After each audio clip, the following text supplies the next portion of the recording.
What if I told you that some of the gods worshipped in temples or the legendary heroes we read about in ancient myths were actually based on real people? Men who walked this earth, lived, fought, ruled, and eventually crossed that thin line between history and divinity. In today's story, we dive into the fascinating world of real people who became gods or legendary heroes after their deaths.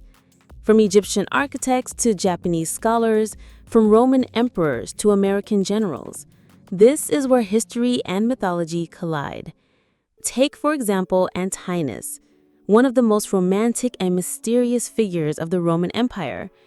Antinous was a young Greek from Bithynia who caught the eye of Emperor Hadrian. Their relationship was intense, possibly romantic, and marked by deep affection. In 130 CE, while traveling through Egypt, Antinous drowned in the Nile under circumstances that remain unclear. Grief-stricken, Hadrian took the unprecedented step of deifying him. Statues were erected across the empire, cities were named after him, and temples were built in his honor. He became associated with gods of death and rebirth like Osiris and Dionysus. Antinous wasn't just remembered, he was worshipped. His transformation into a god was a blend of imperial power, grief, and mysticism, and his cult survived long after his death.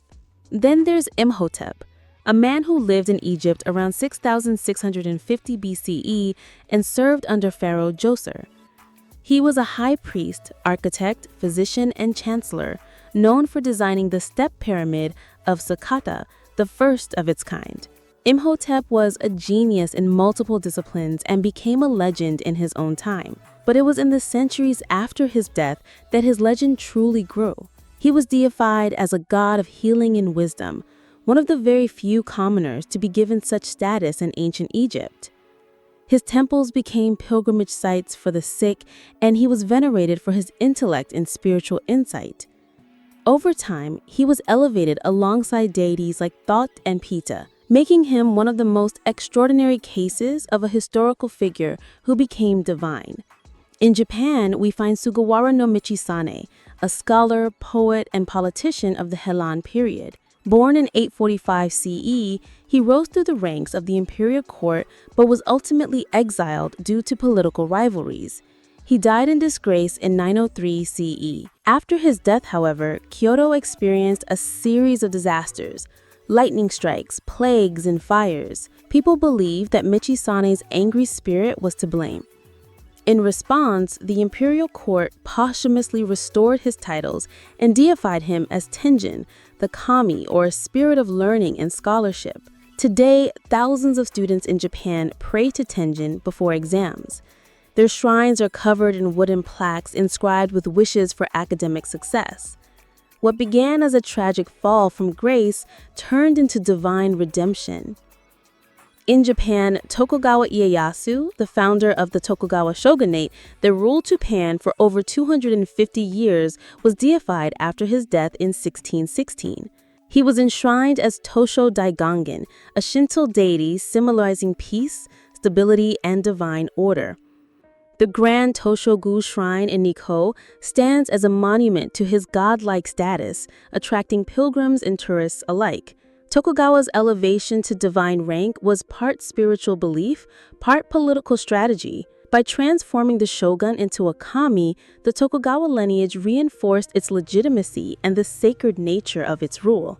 To this day, ceremonies honoring Tosho Daigangen are held regularly, showing how the line between human governance and divine mandate blurred in early modern Japan.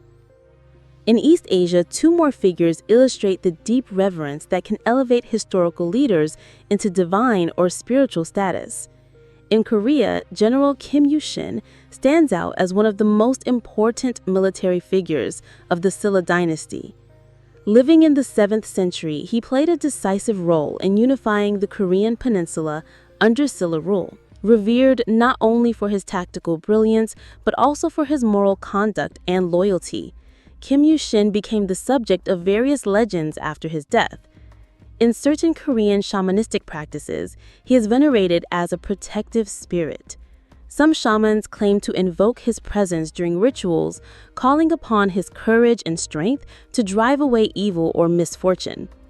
For those who follow these traditions, Kim Yu-shin is more than a historical hero. He is a spiritual guardian who continues to watch over the Korean people.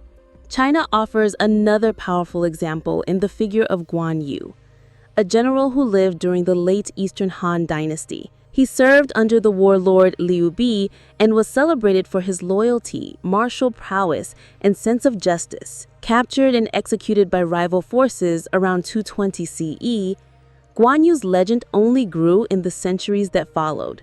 Through folk stories and the historical novel Romance of the Three Kingdoms, Guan Yu became a mythic symbol of honor and righteousness. He was later deified as Guan Di or Guan Geng, the god of war.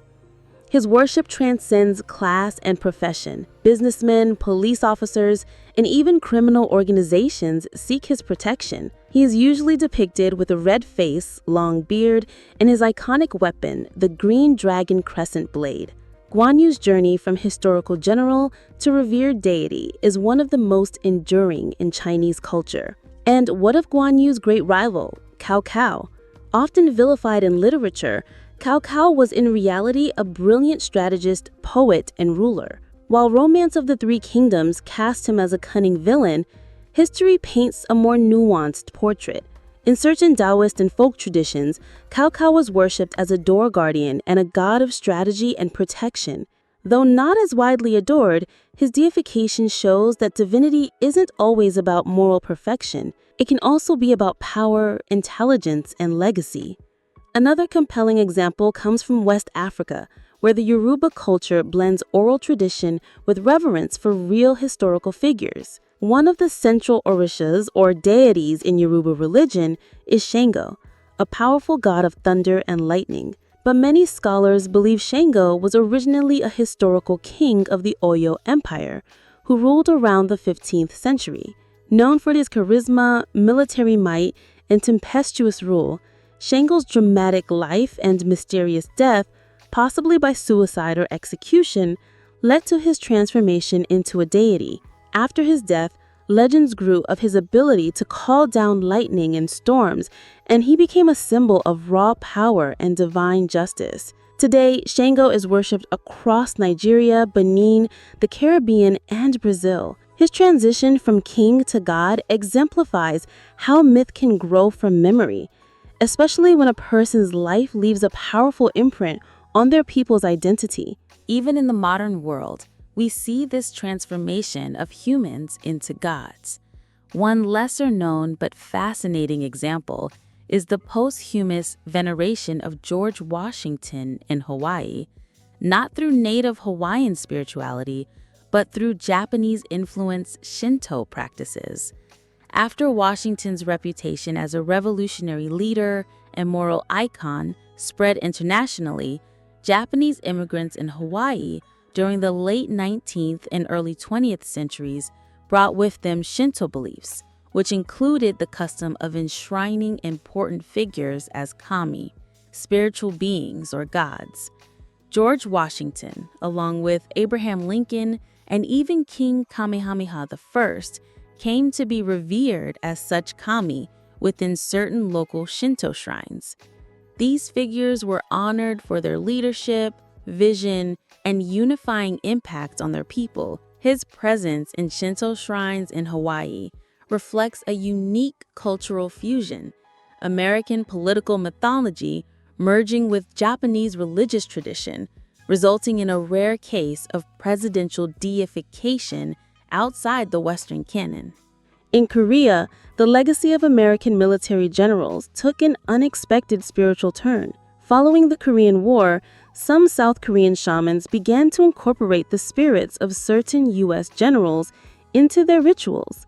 Generals like Douglas MacArthur, revered for their role in repelling North Korean forces, became figures of spiritual authority in specific regional shamanistic traditions. Shamans claimed to receive visions or spiritual messages from these military leaders, and even went as far as performing rituals where they would channel or embody their spirits.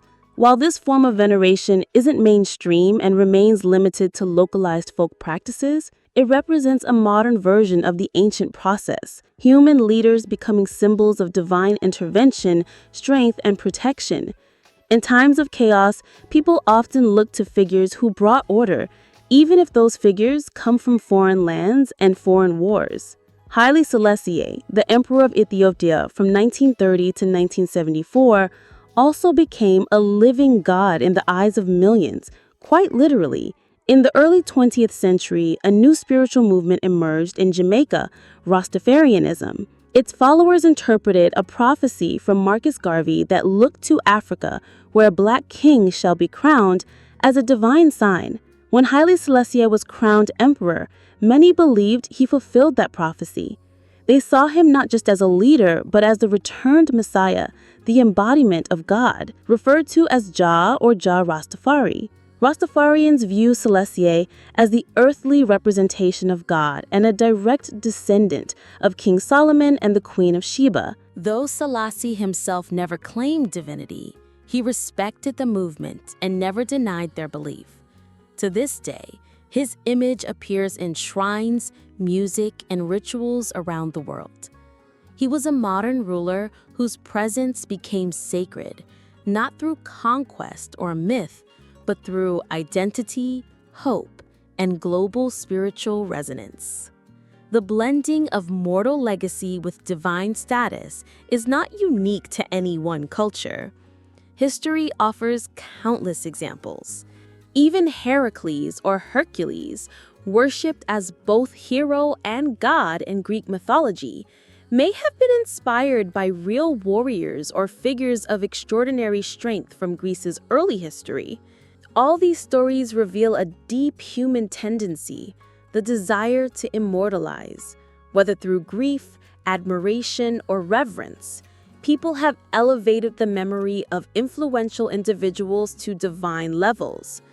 In many ways, gods are reflections of our highest ideals. When someone embodies those traits in life, it's only a short leap before they're placed on altars and given offerings. We often think of mythology as something ancient, something locked away in the past. But as long as people remember and reimagine the great figures of history, mythology is never truly gone. If you enjoyed this story, subscribe to the channel and let us know in the comments, who do you think deserves a place among the gods?